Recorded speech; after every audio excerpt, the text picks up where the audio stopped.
One. Welcome to That One Show with Brian Combs.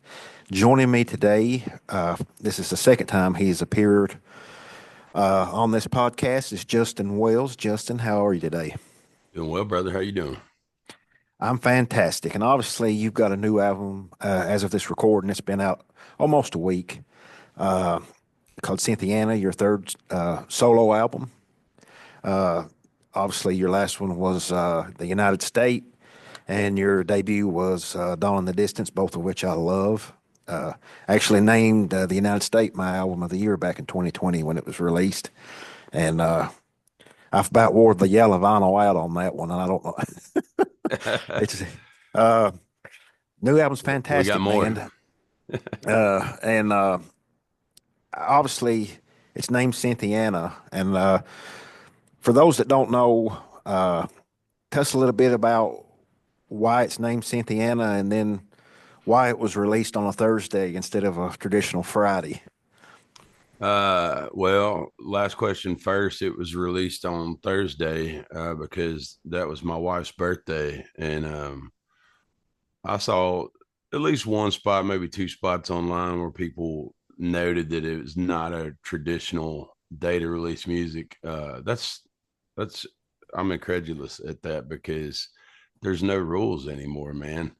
Um, Maybe I'll do the next one on a daggone Sunday. But it was Andrea's birthday, man, and there we were that close, and that was about when I wanted to release it. So I'm like, we're not beholden to a label. We're going to do it how we want to. And then as far as the name, it's maybe something of a misnomer in that it's not about my old hometown of Cynthiana, Kentucky.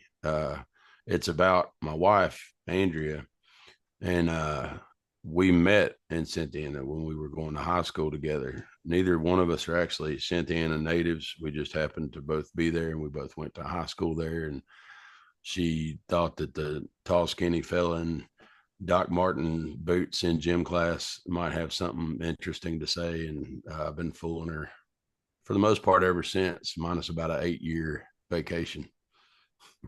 Um, well, number one, uh, you kind of set the bar way high for all the people out there wanting to give their significant other a birthday present by literally making an entire album for your wife. So Well, right I don't what you know know, whether. man. And number two, if I made an album, which I never will, and named it after the town in which my wife and I met, it would be called Moorhead. Oh yeah, y'all both went to school there. Yep, lived in the same dorm. Man, my sister got dual bachelors from Moorhead, and certainly seems like most of the musicians we know come up out of there in that music program over Yeah, there. Lena Jean in Montana from the local honeys, Hmm. I think, met at Moorhead, I think you're right, if and I'm I not think there mistaken. was, if I'm not mistaken, they've got like the first. I'm gonna say it wrong, but it's like the first Appalachian music degree in existence. I think those two gals are the first recipients, so that's pretty cool, man. Yeah, but let's get back to the new album. It's got 10 songs on it, and I hate this term, but you know, is this a concept album? Uh, I also hate that term, and just because I think it can be a little bit restrictive or like it can like set expectations in a very weird way. Not to be like combative or anything here, but like for me anyway, and I think you and I are close to the same age, man. Like we used to hit play on track one, bro, and like let that thing play out, right? And I still do. I yeah, me too, man. And we're in a yeah, even if it's on Spotify, I do that. Yeah. It's a we're in a singles culture, and I'm not raging against anything, man. Like the music industry feels like a wild wild west right now, and this DIY boy is certainly prepared for that. But I would argue that every album that I've put out, at least post Fifth on the Floor, is a concept album, and again, not being combative. So like, I think to answer your question, yes, but I think if somebody else called it a concept album, I'm not sure. I'm not sure if that's what it is. But yeah, I mean, the concept is I've described it very simply. The first album was for me, and the United States was for everyone else, and Cynthiana is for her. I mean, it's really that simple to me. I don't know if that's a very satisfactory answer, but that's the truth. Um, there's roughly right at give or take a month or so, 5 years between this album and the previous one, The United State. Uh, how far back do the blueprints of any of the songs that appear on this album go? Only one goes very far back, and that's Up There with the Angels. And I actually started writing that um, in a very different, but also very similar political landscape. That's the oldest, that's the longest I've ever gone from starting writing a song to getting it out to the world. But I mean, I was writing that song in the Fifth on the Floor days, or at the very Wow. tail end of them. Um, and it went through at least three significant phases that I can remember. It was like a swampy, almost like Jerry Reed thing for a second there, or like a wannabe Skinner thing. I don't know what it was. It never had any identity to me, and I felt like the lyrics were too strong to settle on the music side of things. So it just took me a while to figure out where it needed to land. Other than Well, that, they that all came during the pandemic for the most part, man. And uh, being at home and seeing how the apparatus is run by my queen, you know what I mean? Seeing all the things you kind of take for granted when you're on the road all the time. right. You mentioned that it began in the fifth on the floor days, so that's going back, 10 plus years or longer. And you mentioned that it started out almost like a swamp or southern rock, whatever you want. And correct me if I'm wrong, you started your life in Louisiana, right, before you moved Yes, to sir. Kentucky? Yep. Okay. So obviously you were probably at a young age influenced by southern rock such as Skinner and other bands, correct?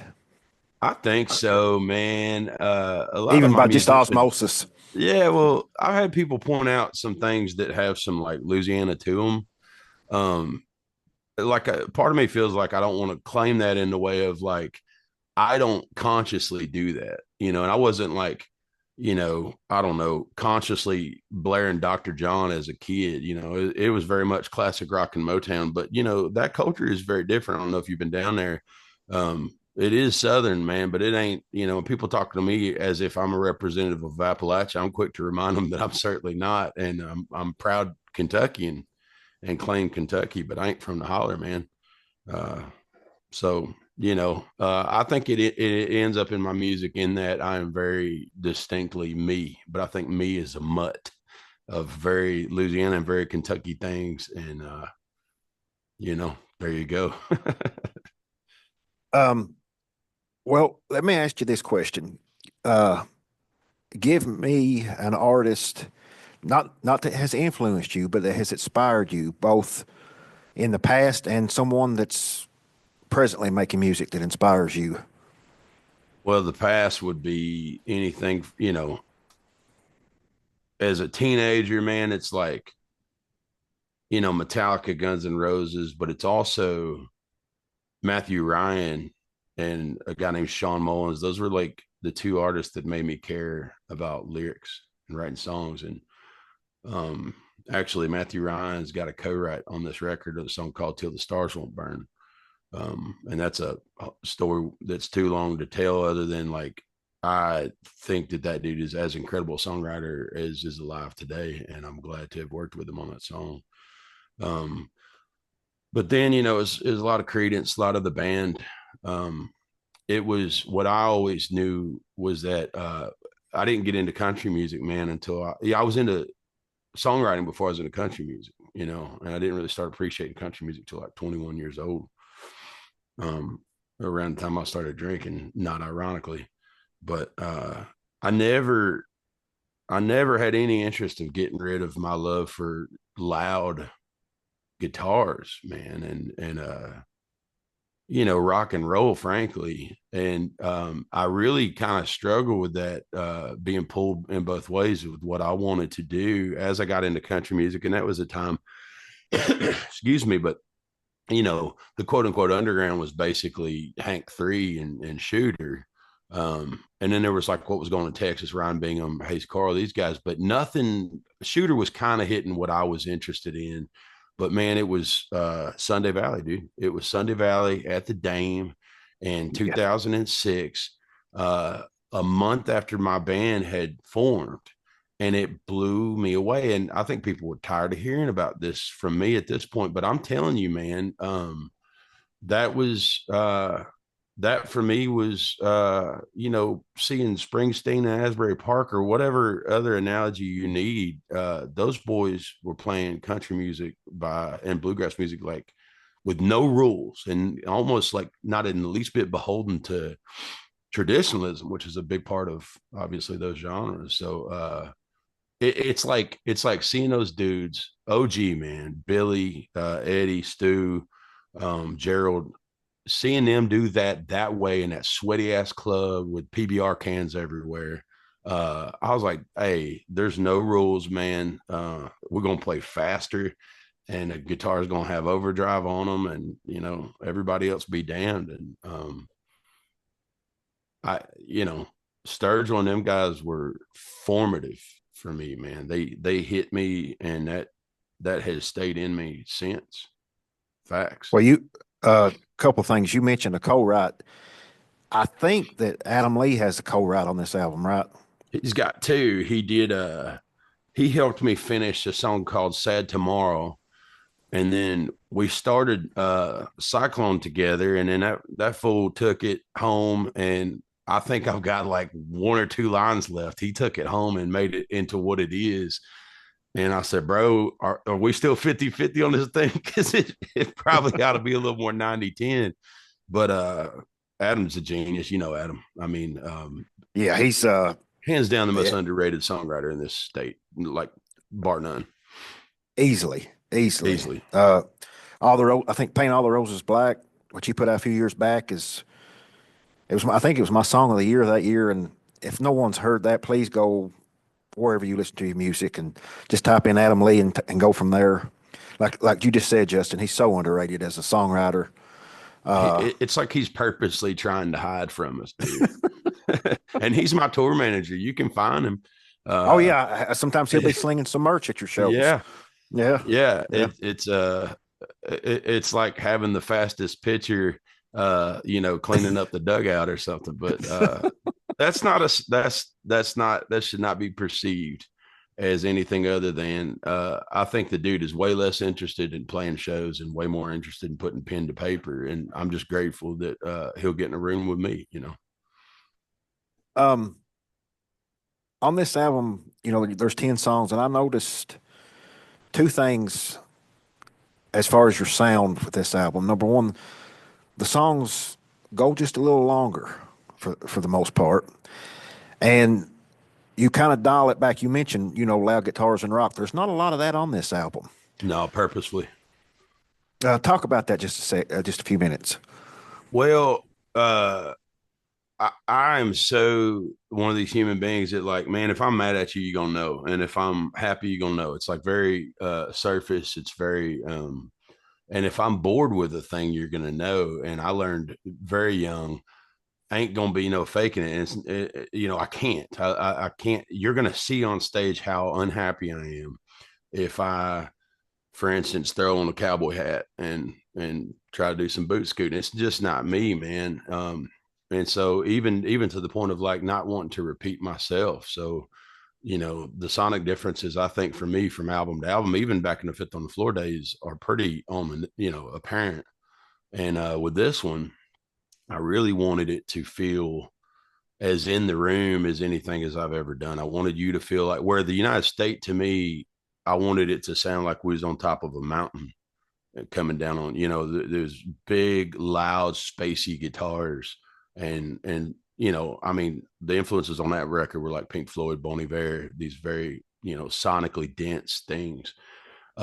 With this, references were Wildflowers, Tom Petty, Ron Adams, Heartbreaker. Like I really wanted it to have the room on it. I was, where we had things very meticulously planned out on the last record. I wanted there to be some wildness and some organic sound on this. And, so like no click track. You can hear some of those tempos move around the way a human drummer moves around. the guitars weren't on your face.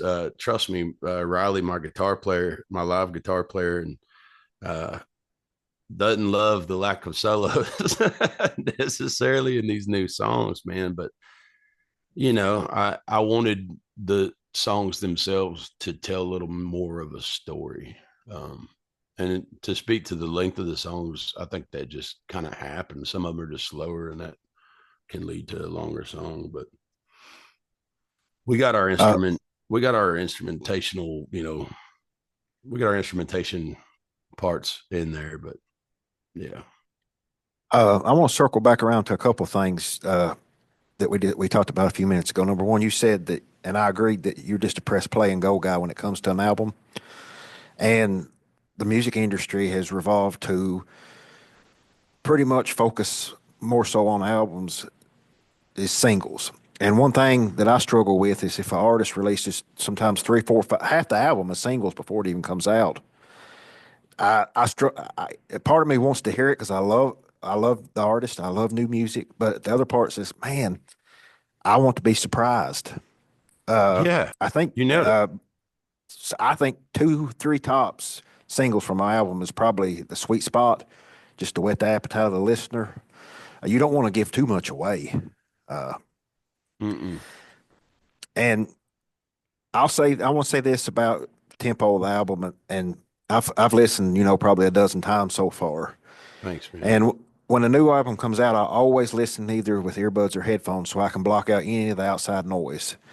And the more I got up early the morning that this came out, listened to it, and my first thought when it ended was, I'd pay high dollar to see Justin and his band play this album live in a listening room. Hi. I think we're Uh, gonna do that, man. It's funny you say that. I think we're gonna do that. No, for real, like uh, sitting down, because you don't yeah, ever see us not like a listening wow. room with a Yeah. with an audience there that's quiet, that is respecting you all as an artist. I would love that. I think that's gonna happen sooner than you think. But I'm So, glad that you got that from that, man, because that was very much what we were trying to do. A lot, not all of it, but a lot of it was live in the room, being recorded at the same time. And you can hear that, man. You can hear that in some of those old records. That's how they had to do it back then. And that's what we were going for. um, let's let's talk about some. If we're this episode will drop probably on February 28th. So Okay. the folks that are listening then or in the days after, let's talk about any of the shows that you all may have lined up that they can get tickets to. I know there's a few on the books right now. Yeah. Well, so we got the Burl on March 7th. That's a Friday. Uh, that's gonna be awesome, man. Abe Partridge is on that with me. I love Abe. I'm sure you know Abe. Oh Um, yes. and actually, my bass player WD Miller will be starting to show off. WD's sitting on the record. Hey, man, you heard it here first, bub. It's gonna knock your socks off, man. I don't know if you know WD, and people that only know WD from playing bass and acting wild in my band. If there is a bigger disparity between what a man looks like and what a man sounds like on a record, it's going to be this WD Miller record. It's cool. It's real Let cool. I It's know coming. WD, and let me say for those that don't, WD is walking proof that the line between death metal and country music is very thin. Because didn't he play death metal originally? Oh yeah, dude. Well, he would Yeah, probably correct us because I don't know all them genres. I or think he black would metal or correct us whatever. hardcore, whatever. I've learned more about metal in the last 3 years touring with him. And honestly, further than country music, man. I mean, boiled down to folk, boiled down to Yes. think like redheaded stranger country. Man in his guitar. Homeboy made something to really be proud of, especially as a father and a husband. And I look forward to y'all hearing it because that's all I'm gonna be talking about when it comes out. Awesome. Uh, so uh, what I'm going to do for those that are hearing for what, and shame on you if this is the first time you've heard of Justin. I'm going to link to his website. He's a 100% independent artist, so you can buy the new album, the previous albums, some merch. That same website I have linked to his shows. You can grab tickets to, and you know you can go see. Billy Joel for $500, or you can go see Justin Wells for $25, get a vinyl for $30, and get a big hug at the end of the night, which is priceless. Yeah, and look, man, don't be coming in my show trying to not feel emotions. We ain't doing that. We leave that at the door. If you got walls, we're gonna tear them down.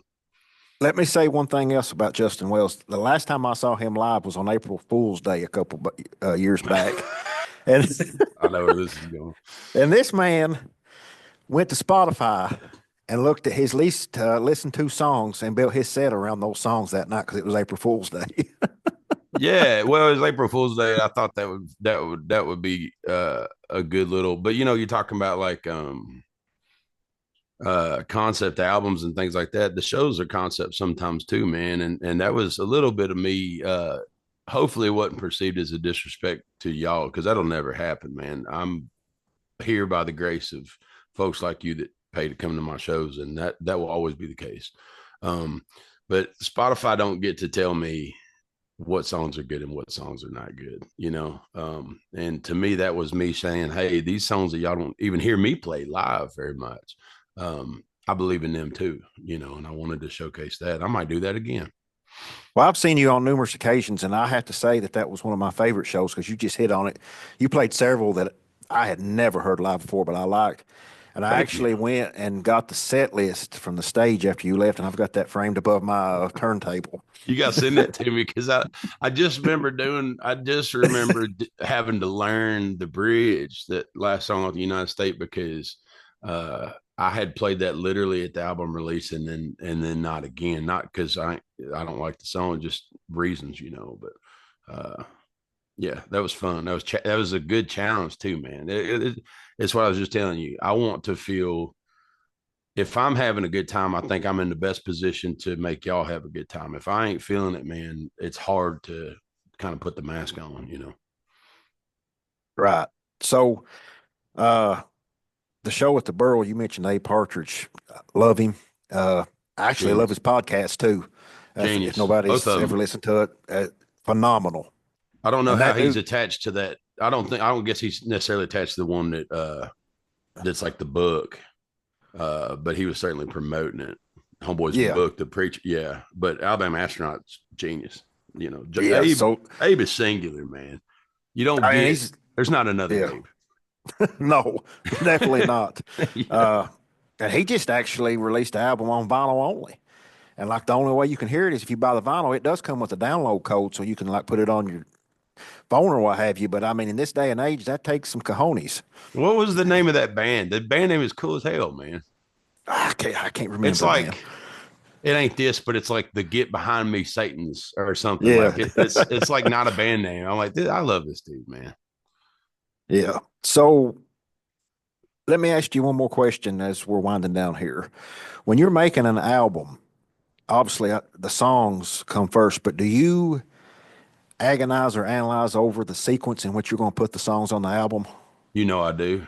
Uh, the United States, I think I told you this in our last interview. The United States, I had the sequence before I had the songs, and I'm Mm, not kidding, man. I might have had one song written, but I knew I don't always have the song in the studio. Trust me, it's an expensive process, and Dwayne Lundy, I'm sure wanted to slap me many times, but I know very generally what I'm looking for, and so sometimes I write the lyrics to.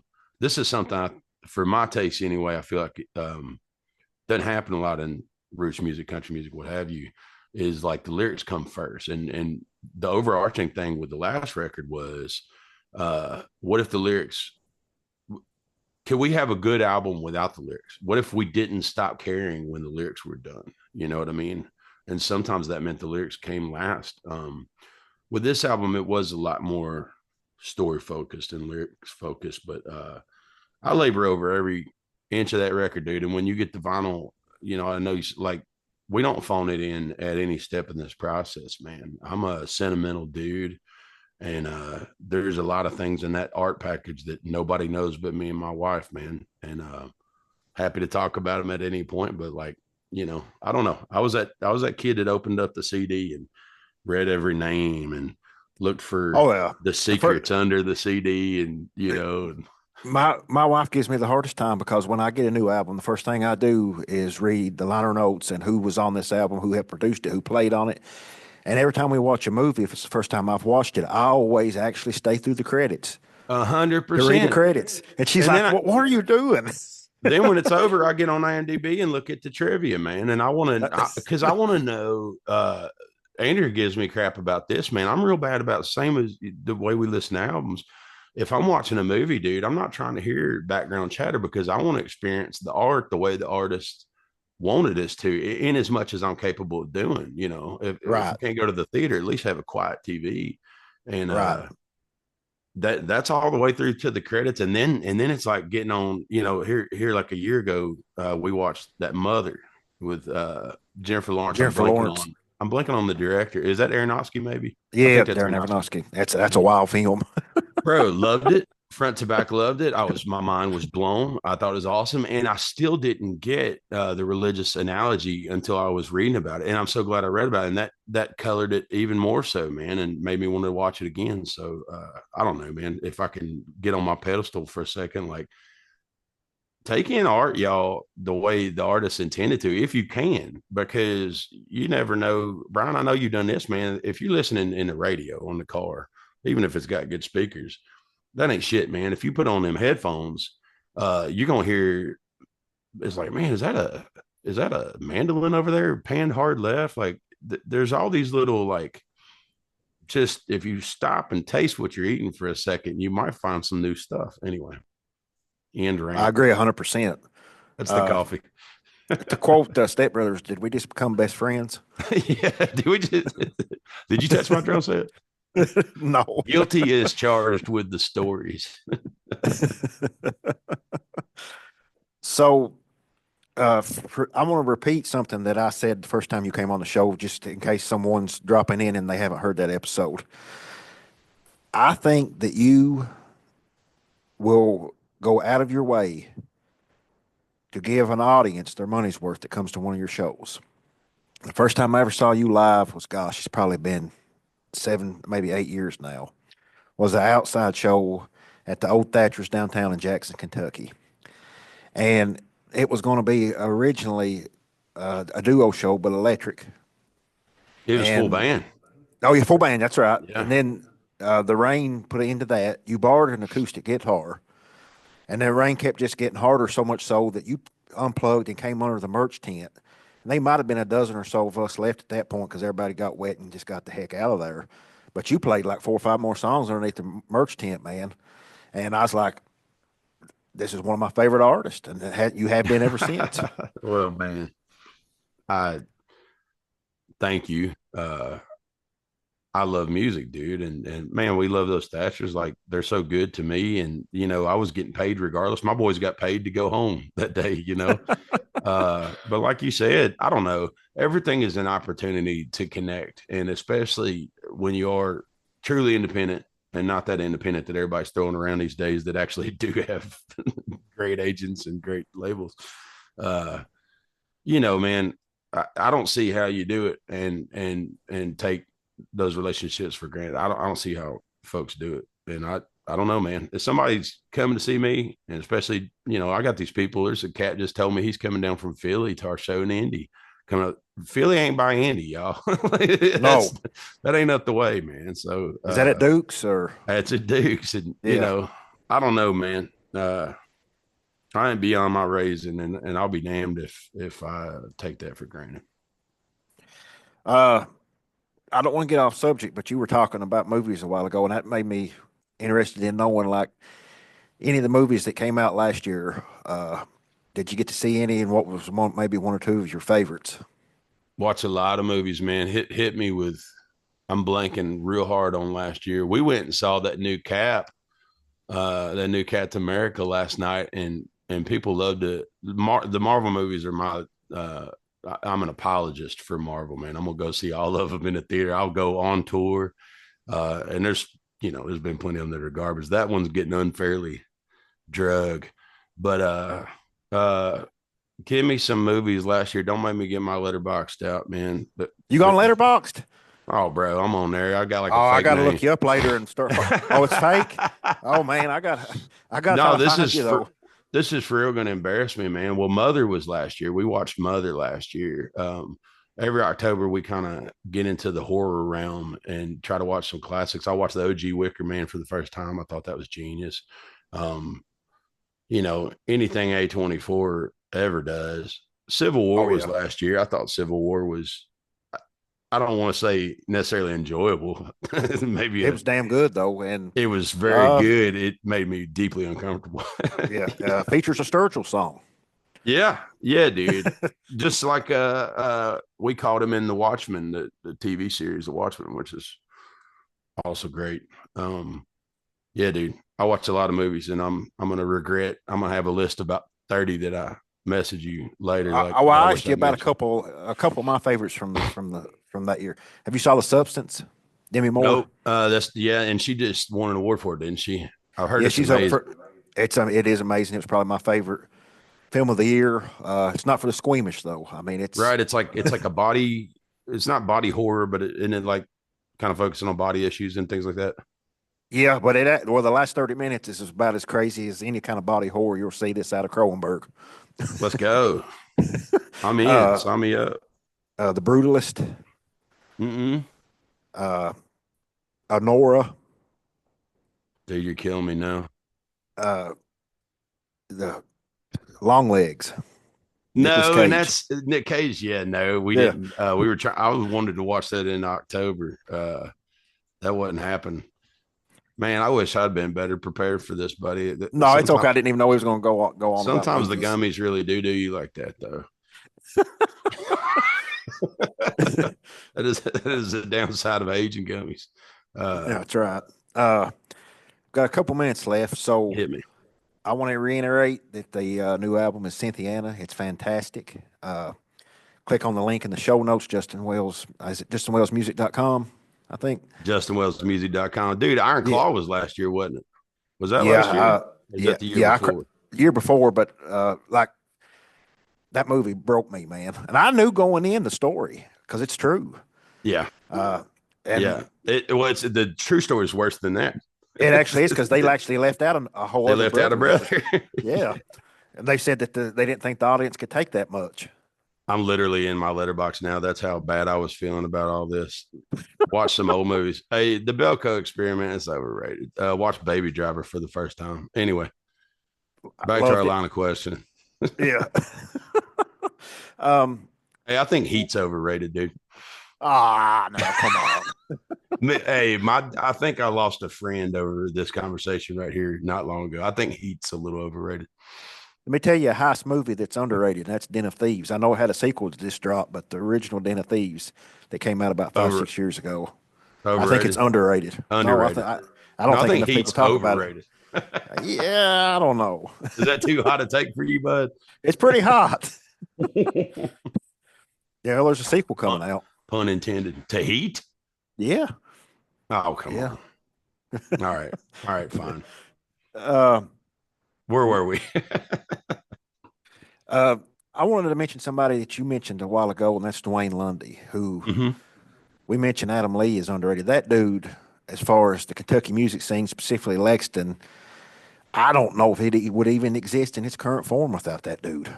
No. And there's those unsung chapters. I think that Dwayne's got his hands in all of them. People don't talk about Corley and the townies like they ought to. That's a fact.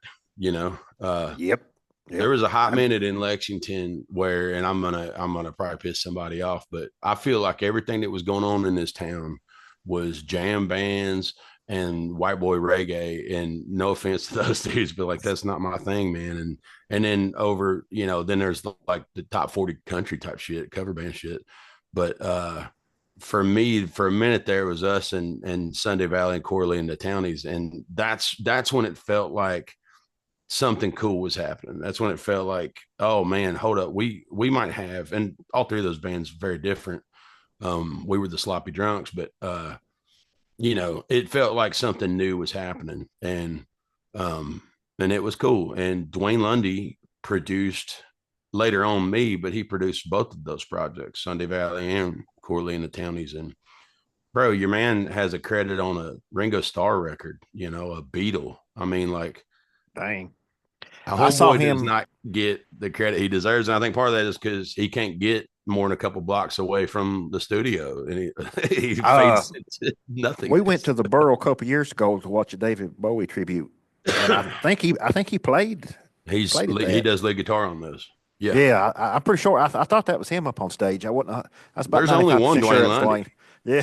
It's like a Ichabod Crane looking dude. Yeah, that's Yeah. Dwayne, bud. He's Um, something straight out of a Lynch film. we'll wrap this up. Thank you so much for taking time out of your day, Justin. Hopefully, we may run into each other next Friday. I'll be in Lexington. I'm hoping to get away from Comic Con soon enough to maybe swing over to the Burl to see you and Abe. Uh, Yeah, come over, man. And I don't know if I'm gonna make it to the Comic Con on the Friday. Saturday be a lot easier on me. I think the kids want to go on the Friday, but I don't know. When we're in town, holler at me. We'll get coffee or something, man.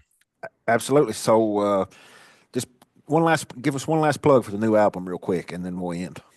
Yeah, we barely talk about that, didn't we? I just want to talk about movies, man. I'm done with that. No, hey, that the new album is Cynthiana. It's a 10-song love letter to my wife, and I hope y'all enjoy it because there's a lot of heart in it. Thanks again, Justin. Thank you, man.